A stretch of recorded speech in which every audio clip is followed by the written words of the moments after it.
and I am your presenting host tonight for Mr. Larry Wells, who I had not had the good pleasure of meeting prior to yesterday.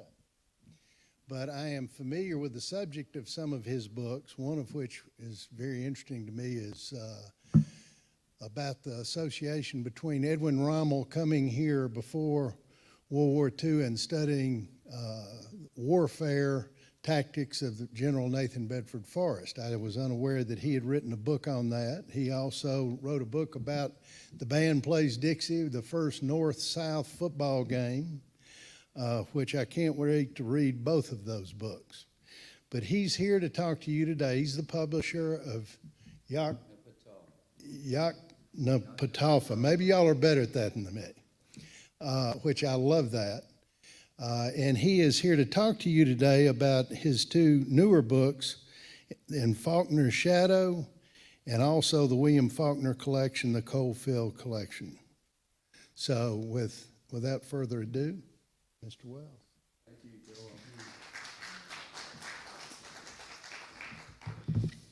I'm going to give you a slideshow, actually, but I will give you some backstories as we go about here are the two books I'm going to be talking about tonight. These are the bookends of my publishing career, by the way. The COFIELD collection came out in 1978 in Oxford, and I edited it. The first half of this slideshow is about the pictures. We got 300 pictures of Faulkner and his world, but I'm not going to show you all of them in this slideshow, only about 45 or 50. And the other book is In Faulkner's Shadow, which came out a couple of years ago with the University Press of Mississippi. It's my memoir about my association with the Faulkner family because I married William Faulkner's niece, Dean, and we met in graduate school the first day of classes in 1970 at Ole Miss graduate school.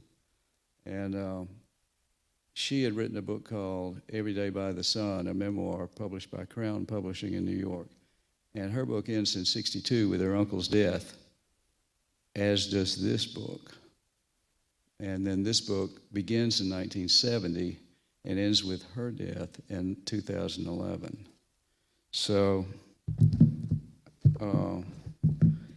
I'll tell you a little bit about this book as we get started. J.R. Cofield was William Faulkner's family photographer. Now, the Faulkner story begins with William Clark Faulkner of Ripley, Mississippi. He was the Zion of the family. He was a Confederate colonel, and he started a railroad. He was a planter. He was a lawyer, and he also had a temper, and he got in several duels, and he was finally killed by his business partner in the street. His son on the right was John Wesley Thompson Faulkner, J.W.T. Faulkner, and he was the founding president of the First National Bank in Oxford. That's his wife, Sally Murray.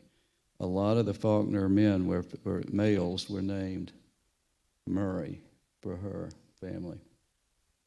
Oh my goodness. Now, this is Maud with William, her first son. He was born in 1897.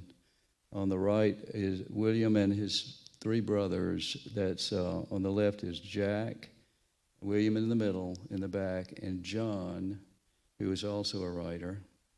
And the baby was Dean. He was 10 years younger than William. He was the father of my late wife, who was also named Dean. Okay, the Murrays. William's father, Murray, started off as a manager of a livery stable. And so, of course, all the boys had ponies. And that's William on the left on his pony. That house is still there, by the way, on South 11th Street in Oxford, but it looks better than it looked when they lived in it.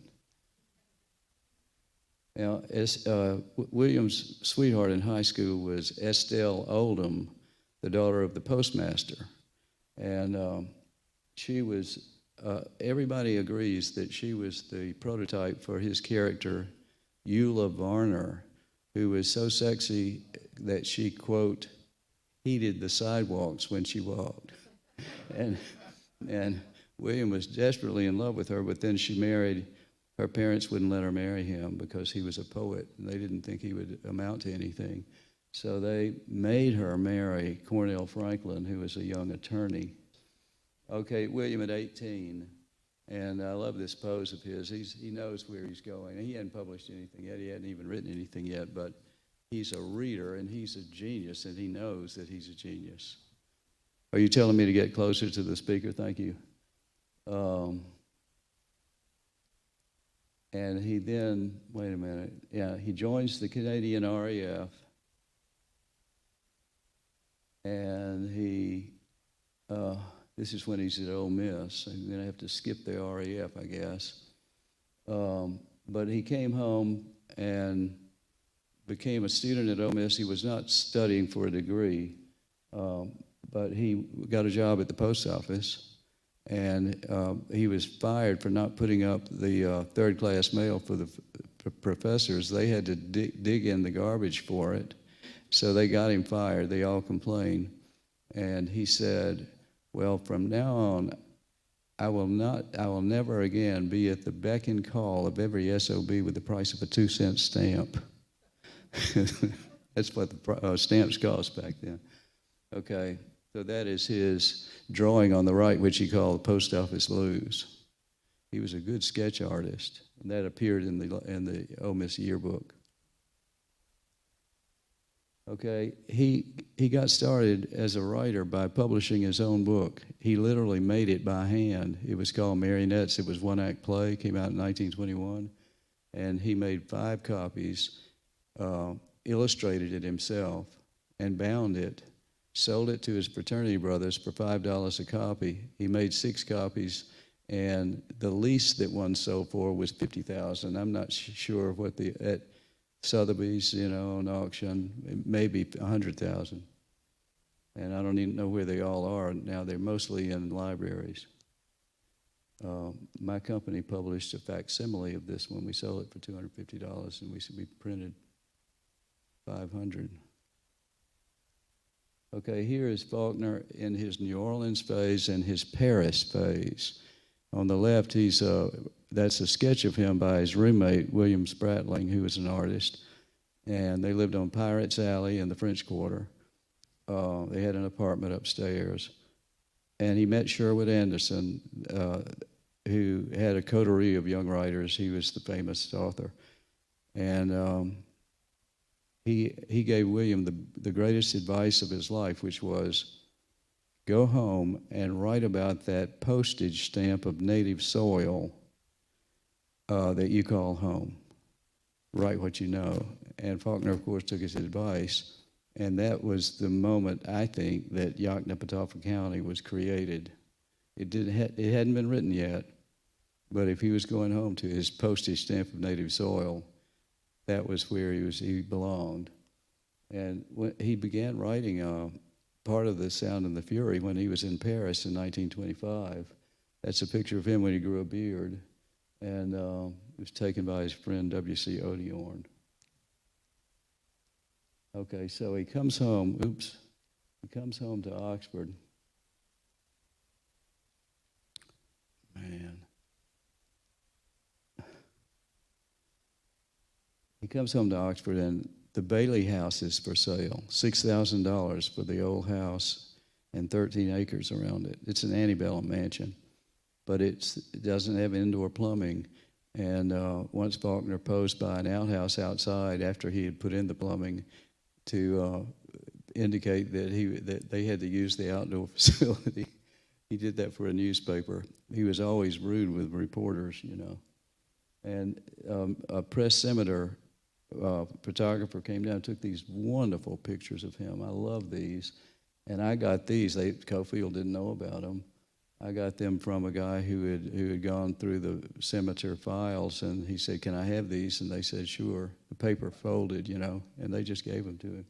He lived in Nashville. It was Bill Boozer, who worked for the governor. He helped put in the Saturn plant, Bill was our newsletter, for Faulkner newsletter. Here is, for example, he tells this reporter he was a farmer who wrote on the side. The baby on the right grew up to become my wife, and that's Dean in the lap of the famous Caroline Barr, who is the Faulkner nurse for most of the Faulkner babies for 3 generations, starting with William's generation. And her name, they affectionately called her Mammy Callie. Now to buy Roanoke, he wrote Sanctuary, which was a scandalous, sexy book. It was slightly pornographic, about a co-ed at a college like Ole Miss who was abducted by bootleggers and sold into slavery, sex trafficking in Memphis, and she adapted. So that was Faulkner's opinion of sorority girls. I'm sorry, but it's a beautiful book. If you read it, it's really well written. It's a mystery, but Faulkner's first picture for COFIELD was this Sanctuary publicity shot, and you see he's smoking a cigarette. I love this picture. I call that his sexy picture, and I used it I chose it as the cover picture for this book. See, and it was the first picture that COFIELD took of him, but. His mother, Maud, was playing bridge one day at a bridge club after this book came out, and Oxford was really scandalized by it. And one of the ladies said, "Maud, why did Billy write that book?" And Maud is really irritated. She puts her cards down, and she says, "My Billy writes what he has to."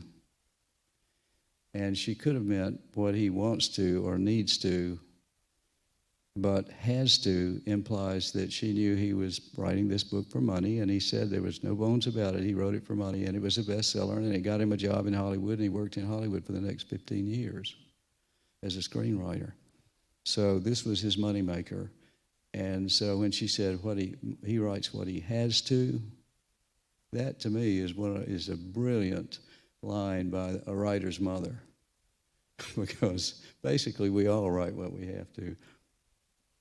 Okay, so I put out a call for photos because I needed candid pictures of Faulkner, and I don't remember how I met Dan Brennan, but he was from Iowa. He had to be in his late 50s by the time we put this book out in 78, because in 1940 he was a college student. He appeared at Roanoke one day with his camera, and Faulkner amazingly said, "Forget the private sign. Come on in and take your pictures." And he took these wonderful pictures. I was thrilled to get these pictures in 1976 when I was putting this book together. There's Faulkner and his wife Estelle over on the right. I was a pallbearer at her funeral in 1973. And it's just the idea that Faulkner would give this kid so much of his time that day when he was in the middle of working on a novel. And here's his daughter, Jill. She would have been 7 then when Dan Brennan came, and they're walking up the walk in front of the house. It was bordered by cedars that had been planted by the original owner in 1844. The house was built in 1844 by a man named Colonel Shegog. I think his first name was Thomas, but he was called Colonel. Now here's a picture of Faulkner's stepdaughter. Estelle had 2 children when he married her. Remember, she was married to another man, and she had 2 children by that marriage, Malcolm and Victoria, whose nickname was Cho-Cho. She was born in Shanghai, and her Chinese nurse named her Cho-Cho, which means butterfly in Mandarin. And that's her daughter, Vicky, on the right, who spent a lot of time at Roanoke also when her mother and her husband were moving from one place to another. And this is a birthday party of Jill's, and I think COFIELD was asked to come over and take that picture. Jill is the little 3-year-old down there on the right, standing next to Jimmy Faulkner, who was the son of John Faulkner, William's brother. And that's Malcolm, his stepson, over on the left there. Now, William, of course, had learned to fly in the Canadian RAF in 1918, but he then got interested in it again, and he made a good bit of money on one of his first movie sales. It could have been Sanctuary. I guess it was Sanctuary. And he bought this Waco biplane which would cruise at 140 miles an hour. It was a very powerful aircraft back then. It was a luxury plane, and he gave it to his brother. Now, a quick story. I'm worried about my time. He came into a dinner party, and his brother Dean was at the dinner party at some friend's house, and he called him Whiz, and he comes over, he says, "Hey, Whiz, you want to go to San Antonio with me?" And, he had to ask. Dean loved it. He was so thrilled. He was 21. He just graduated from Ole Miss, and he was working at a filling station. He didn't have a job. And William was offering him basically the world of flying. He took him to San Antonio, which, I don't know, must be 600 miles from Oxford, something. That night, he was all fueled up and ready to go. They would have taken off from a grass strip to fly to San Antonio. And Dean was hooked.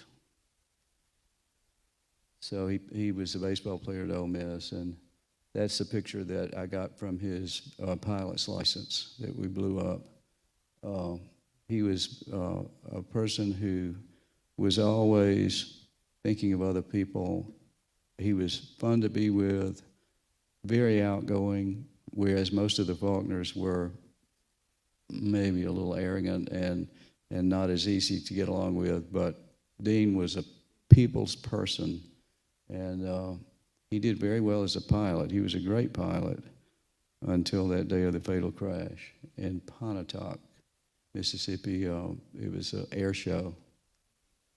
And William, this is his tombstone in St. Peter's Cemetery in Oxford. William chose the inscription, "I bear him on eagle's wings and brought him unto me," from the Bible. And that's Louise, his widow, Dean's widow, my mother-in-law later.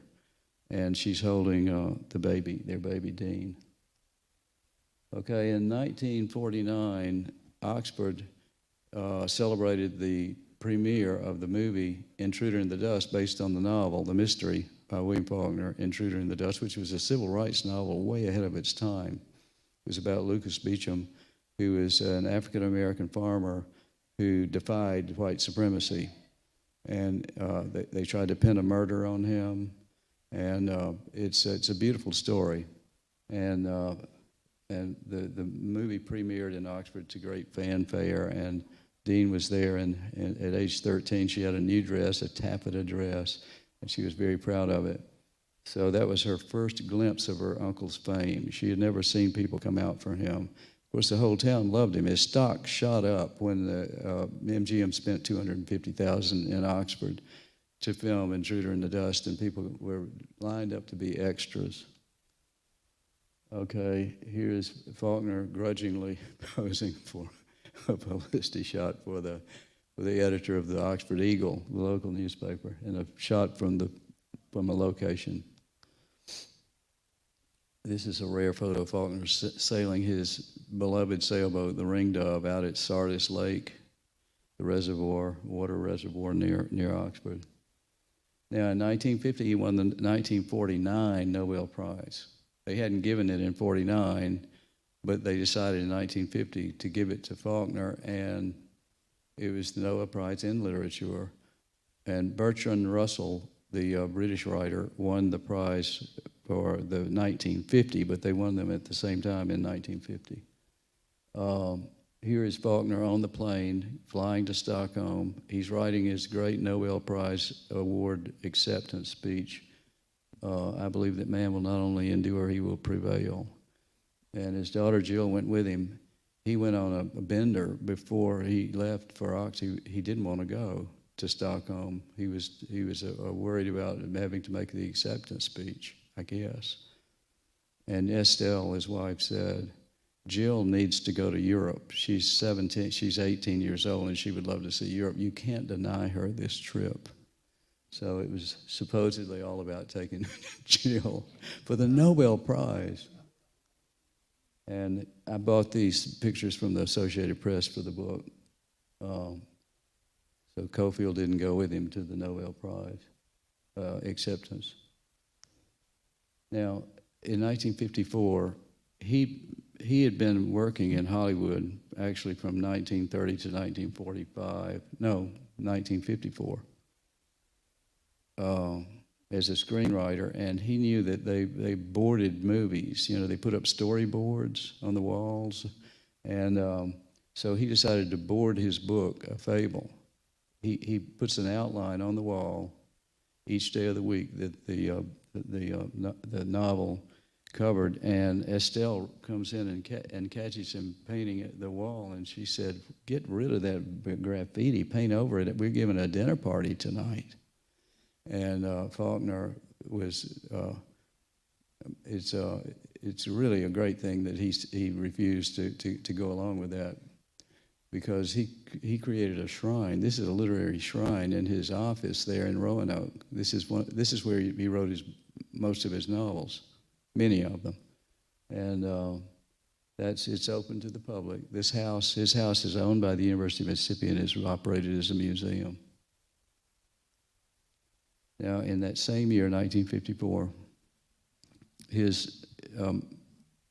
wrote the screenplay for a pretty silly Hollywood movie. It was a historical movie about the Pharaohs, the land of the Pharaohs.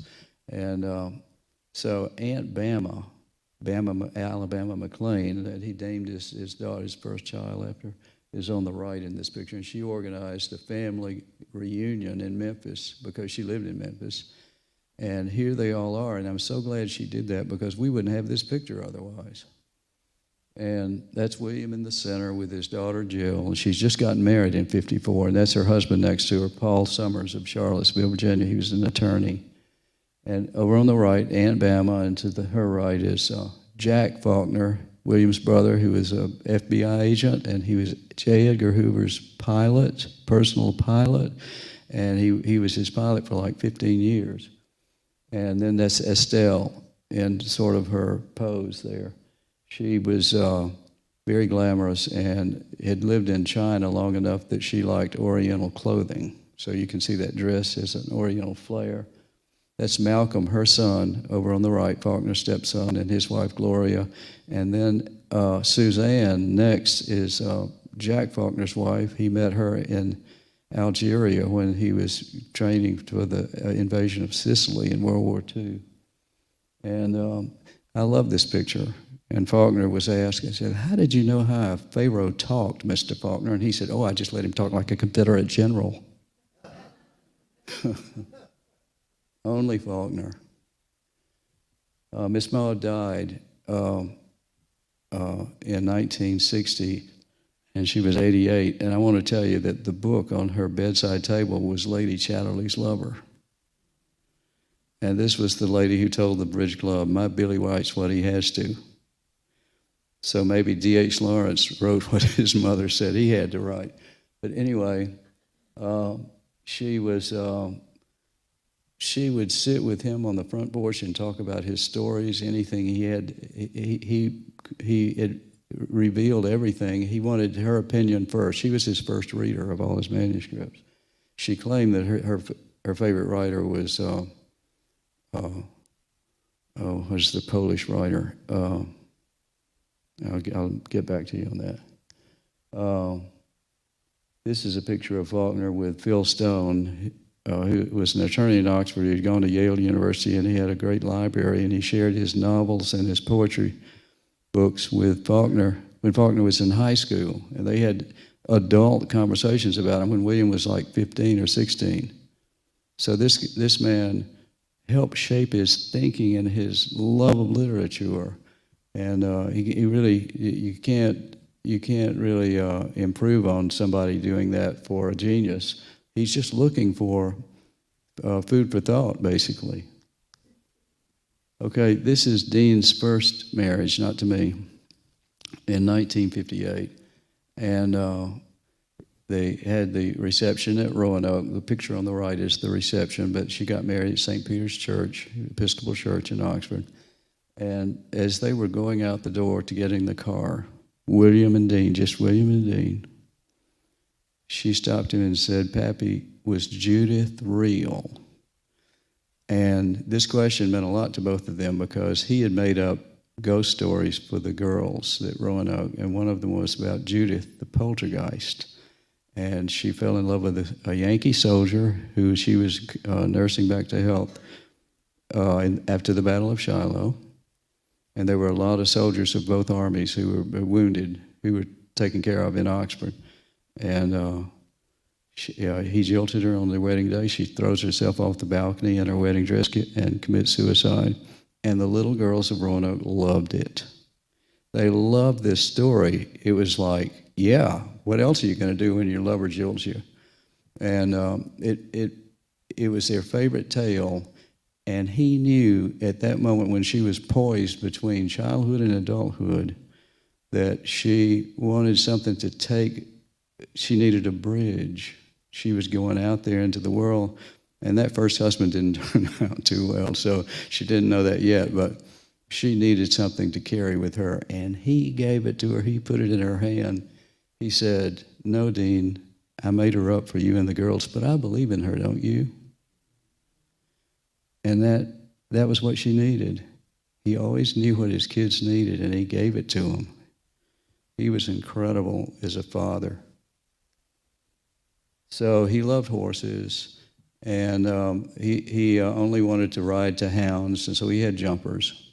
And the jumpers had to be trained all the time, and you have to watch out with a jumper because sometimes he'll jump when you're just riding, and he could throw you, and that's what happened to him. He was on a dirt road riding to Taylor, Mississippi, and below Oxford. And he had to get back on that horse after it threw him and fractured his spine, and he was in terrific pain. And he rode it back to the house. And he never recovered. He started drinking heavily and taking painkillers, and that combination brought on a stroke, and he died ahead of his time. He was 64. Let me show you this picture again. This is a very evocative picture, and it was taken by a young photographer who trained under Jack Cofield, who was J.R. Cofield's son. And that's Faulkner in one of his old tattered tweed coats.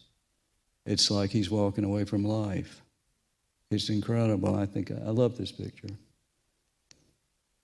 And we're getting to the part in this book where we were getting ready to have the funeral, Faulkner's funeral. So I sent Jack Cofield over to Roanoke. I asked him to go and get me a picture of the typewriter. I said, "This is going to close it out. This is our memorial to him." And look at the light on the chair. He got it all in this picture. Jack was good. And his pipe next to his typewriter, beautiful. He took his time about this picture, and he spoke for Faulkner here with his camera. Okay, here's the funeral at St. Peter's Cemetery.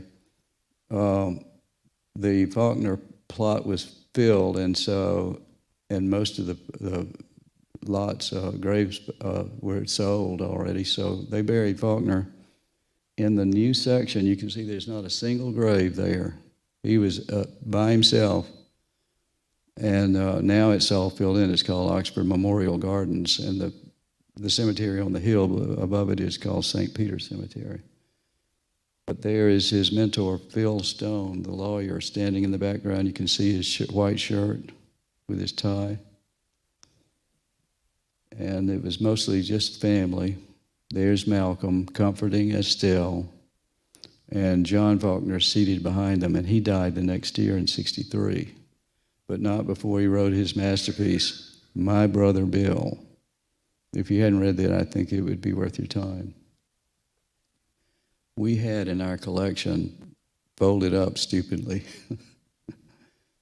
the flyer that was printed for all the businessmen on the square. It was a great collectible, and the businesses closed for 15 minutes while the hearse passed through the square, and the businessmen all came out, took off their hats, and it was one of those wonderful moments in Oxford. Oxford was ennobled by Faulkner's presence, and they knew it, but it took them a while. I call this J.R. Cofield's Chaucer shot. It's so rich, you know, and this lists all his medals that he won, his literary awards. He gave them all to his mother, and she put them in a cigar box. And on Christmas Day, 1950, she goes to look in the cigar box for whatever reason. And there's the Nobel Prize medallion from that year. He'd gotten it in December. December the 10th was when they give them. And they still give them always on December the 10th in Stockholm, the prizes. Okay, so now we come to Faulkner Shadow. I'm going to have to speed this up. I'm sorry.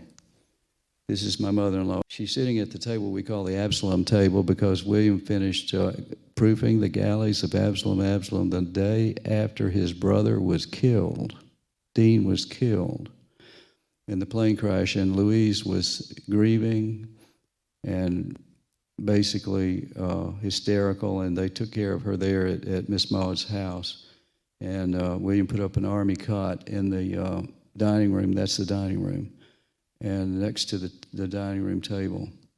But Dean's death, the family never recovered from it. So Dean and I get together, and we backed into the publishing business. We didn't name the press Yoknapatawpha Press. We would have never had the nerve to do that.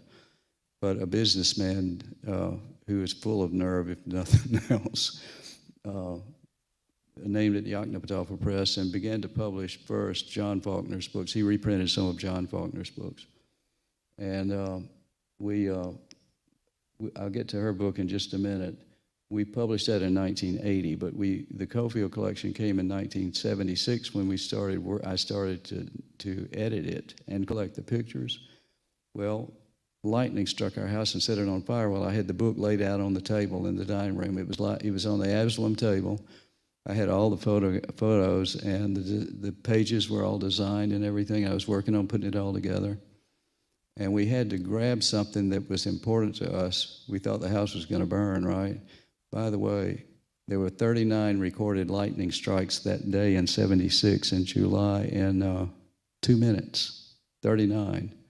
8 houses were simultaneously set on fire. Fire department couldn't cover them all.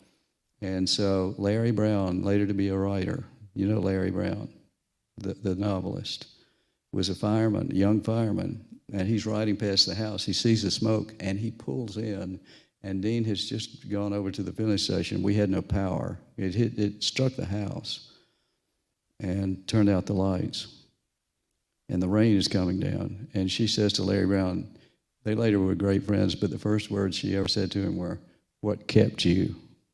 I mean, he got there in 30 seconds. So Dean saved Miss Maud's sign. She kept over the door to the kitchen, and it's still over our door to the kitchen. If any of you are ever in Oxford, just come over and knock on the door, and I'll show you everything. It says, "Don't complain, don't explain." Now, that was Wallis Simpson's motto, and she was the wife of Edward VIII, the king of England who abdicated, right? And that's Dean's daughter, Paige, by her first marriage. And you can see her hair is wet. She ran out in the rain to call the fire department. Look at her. That's Dean on the left. We had like 200 people standing in front of the house. Everybody in the neighborhood came over. We were concerned about the house. And we were on the house on the street that was hit by lightning and set on fire. And we later laughed about that many times with Larry Brown. But anyway, I'm just telling, I put this picture in the book because this was when I was first working on and creating this book. And the house was hit by lightning. And I always joked that Faulkner was telling us something, you know. Yeah, maybe he was celebrating too heavy, too hard. Okay, so now we're getting ready to meet the turning point in our lives, whose name is Willie Morris. And Willie was the editor of Harper's Magazine, and we met him at the Greenwood Arts Festival. Here we are getting ready to go to the Greenwood Arts. We're in Greenwood when we were outside our motel. And that's Dean and Vicky, her step-cousin, who grew up with her at Roanoke, and myself. And in 1 hour after that picture was taken, we met Willie Morris for the first time. I have these Bridgehampton pictures in because I have a chapter in this book about Bridgehampton where Willie hung out. He invited us up there to meet all his friends, George Plimpton and Truman Capote and the whole bunch, Peter Matheson. And Bobby Van's saloon was his big hangout up there. But Willie, Ole Miss was delighted to have him be the writer in residence. He was the first writer in residence ever there. Faulkner wouldn't do it. And Barry Hannah came along about a year later. He heard Willie had been hired, and Barry had been fired at the University of Alabama for bringing a pistol to class. And so, he was just playing. It was a joke for him, but it wasn't a joke to the University of Alabama. And this is a very rare picture of the two of them together. And I was happy to get it from a guy, put it on Facebook, and he had been to the party. This is Willie's wedding announcement party in Oxford in 1990. And Barry happened to be there. He's wearing his Ole Miss sweatshirt with Colonel Rebel on it. That's the team mascot, which they have now dropped, right? And you understand why. So Willie and Barry are the new wave in Oxford. And here's a big theme in this book is how Oxford evolved from being a one-writer town into a literary community. We've got 25 or more published writers in Oxford today, and it's a working literary community. It's a small town. It's 30,000 people. And we have a great bookstore there called Square Books. It was voted the best independent bookstore in America twice. And Richard and Lisa Howarth founded it. So you've got Square Books going. They're bringing in a parade of internationally known writers. Plus Barry and Willie discovered Donna Tartt as an 18-year-old freshman at Ole Miss. And Senator Bennington, they said, Ole Miss is not for you. We've got to protect your genius from Ole Miss.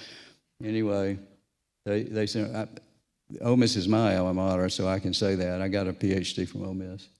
But now here's another element in the growth of Oxford into a literary community. The Hoka Theater was a second-run movie house created by Ron Shapiro, and it became a gathering place for writers. For example, it's an old it was an old cotton warehouse that he rented for peanuts because it was empty. It had been empty for years.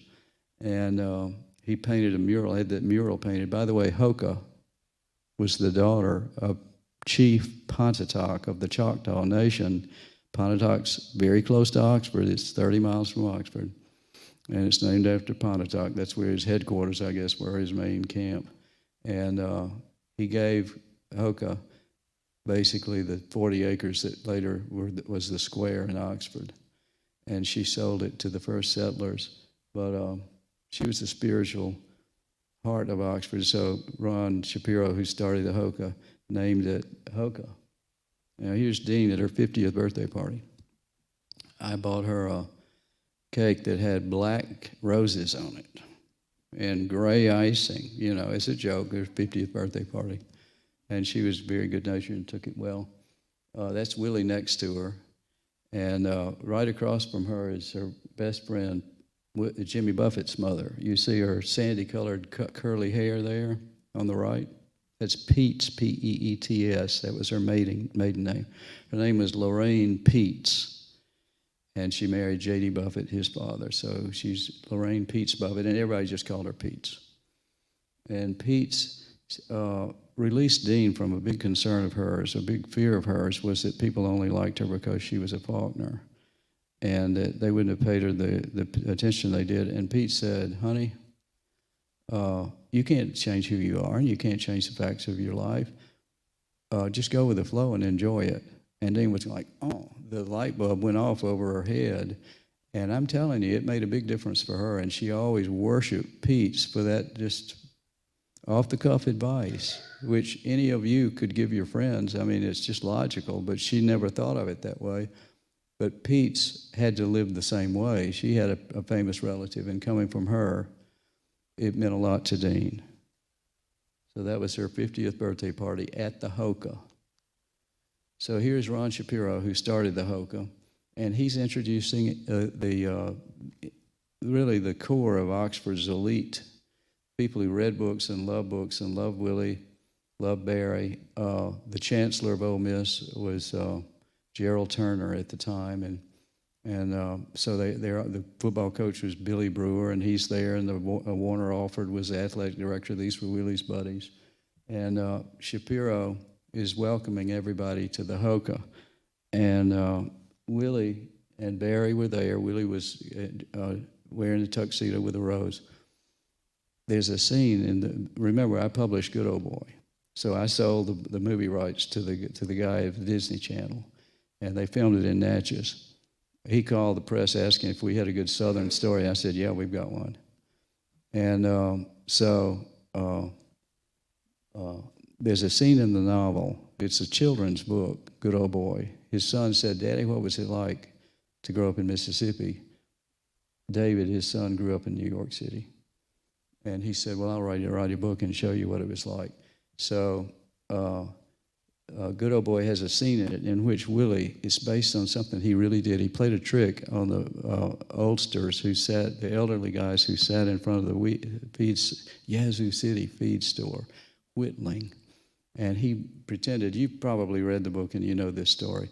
He drives past in a roadster with the top down, and he slides down, and his dog Skip, my dog Skip, is driving the car, or it seems to be driving the car. So we found a guy that loaned us his convertible, and I got my stepson John, who was just like his grandfather Dean. He loved good times. And he had a dog, and he put that dog, held the paws on the steering wheel. Willie arrives at the world premiere of Good Old Boy in a convertible driven by a dog. And the crowd went wild. We had one Klieg light. Well, it's all we could scrape up in Oxford. That Klieg light was on Willie in the back seat of that convertible. He was in heaven. I took him to the rap party in Natchez, and we saw a location sign over on the side of the road, and I said, wait a minute. And I hit the brakes, got him over there. I said, I got to take a picture of you. Now, we made up a song the night of the premiere of Good Old Boy, which we called The Joker at the HOCA. And we sang it to Willie at the when everybody's inside the theater there. He's sitting on the front row with two little girls, one on each side of him, all dressed up. And the song ended, we love you, Willie. You're a bundle of joy. You're the joker at the HOCA, the last of the good old boys.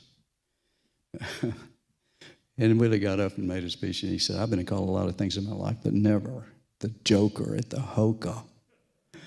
And then he added, but I'm rather honored by it. So here's Jimmy and his mother Pete's and his sister Lucy. They let me put their picture in here because of the story that I have a whole chapter on Jimmy Buffett. I play the bass fiddle, and one time I got to play with him. So now here's the other big factor in the Oxford world of literature, and it's Square Books. And here we are on the balcony at Square Books with Richard and Lisa Howarth on the left with their staff.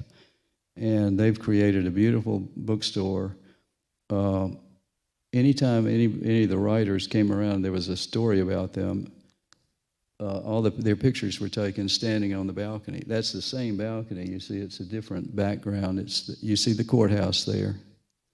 Then you see us on the same balcony. Here's what you can see the balcony there on the front of the store, what it looked like. But these are some of the core writers, and I included myself in there because of my Doubleday novels, but that's Curtis Wilkie on the left. He wrote The House of Zeus.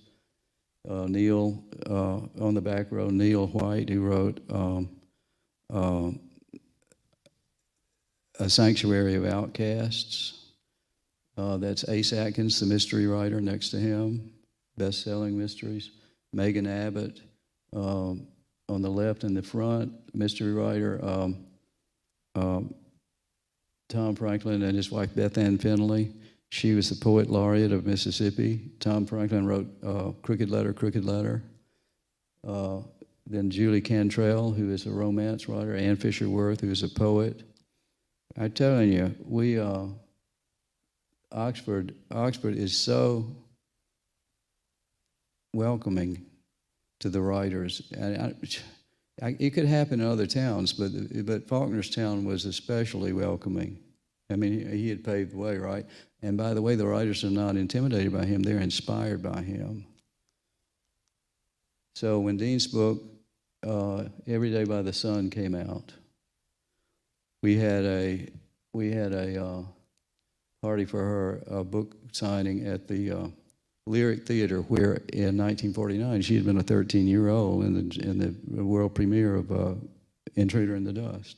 So she had come full circle. She was back at the Lyric Theater to read from her book. And the other guys, I got them all to come out and pretend to be her because she was afraid to face the crowd. And to relax her, they all came out and said, "I'm Dean Faulkner Wells." And then they read a little 2-minute selection that I had prepared for them from her book. She came out. She was tickled by that time. She wasn't afraid. And she said, "I'm Dean." And she got the standing ovation right there. We got the picture of the standing O. 2011, and she died 4 months later.